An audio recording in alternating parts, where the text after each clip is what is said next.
Pakalbėkime šiandieną apie tai, kaip klausytis pamokslo. Pirmiausia, kad suprasti, kaip reikia klausytis pamokslo, reikia žinoti priežastį, kodėl išvis mes jo klausomės. Vieni žmonės tiesiog bando ištverti šią pamaldų dalį, bet tuomet neaišku išvis, kodėl jie eina į bažnyčią. Kiti žmonės ieško įkvėpimo ar kažkaip būti emociškai paveikti, kažkodėl tikėdamiesi, kad bažnyčia yra vieta, kur teikiamos psichologinės paslaugos. Bet bažnyčia yra vieta, kurioje garbiname Dievą ir kurioje yra aiškinama Biblija, kurioje parašyta, kas yra gera, kas yra bloga ir kaip mums reikia susitaikyti su Dievu, norint nepatekti į pragarą. Todėl suprasti Bibliją reiškia suprasti, ko Dievas nori iš mūsų. Ir atėjęs į bažnyčią, aš noriu išgirsti, ką Dievas sako. Ir tai dažnai gali mums nepatikti. Man neįdomu, ką pamokslininkas galvoja, kokia jo nuomonė apie tai ar kažką kitką.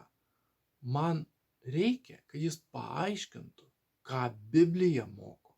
Todėl teisinga priežastis, kodėl mes klausomės pamokslo, yra noras žinoti, ką Dievas yra pasakęs. Ir tai yra neįmanoma be tikėjimo, kad Biblija yra iš tiesų Dievo žodis. Nes jei klausomės tiesiog žmogaus nuomonės, kad ir kokia ji yra išmintinga, ji yra niekas palyginus su tuo, ką yra pasakęs pats Dievas, viso pasaulio kūrėjas.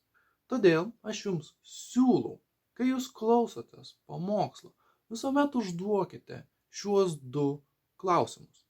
Ką Dievas sako ir ką tai reiškia?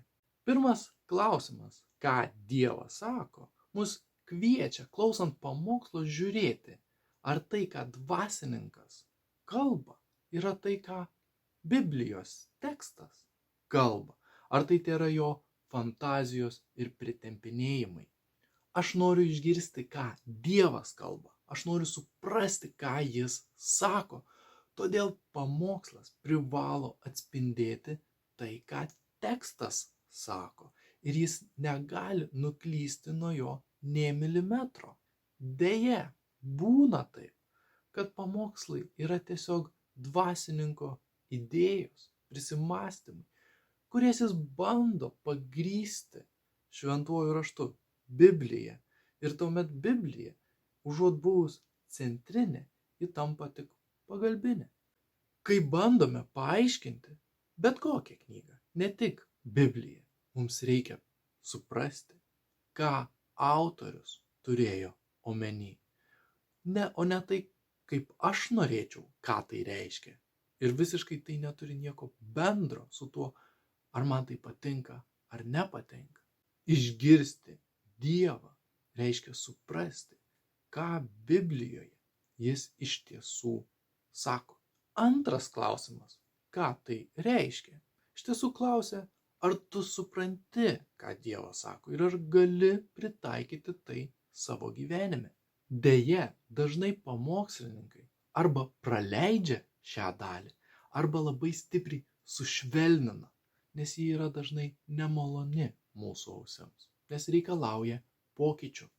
Nes kai skaitome Bibliją ar klausomės ištikimo Biblijos paaiškinimo, labai dažnai suprasdami, ką tai reikštų, jeigu mes viską priimtume už gryną pinigą, mes to nenorime girdėti.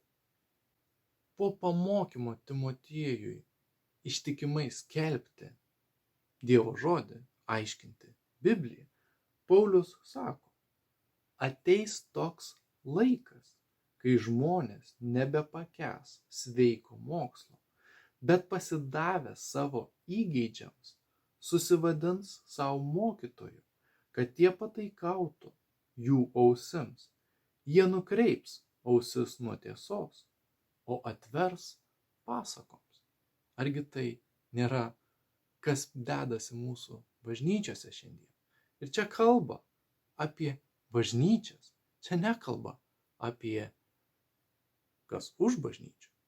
Todėl tik tas, kuris pripažins, kad yra nusidėjėlis ir nuolankiai ateis klausytis Biblijos aiškinimo ir leis Dievui savo žodžiu keisti jį, iš tiesų klausysis pamokslo teisingai.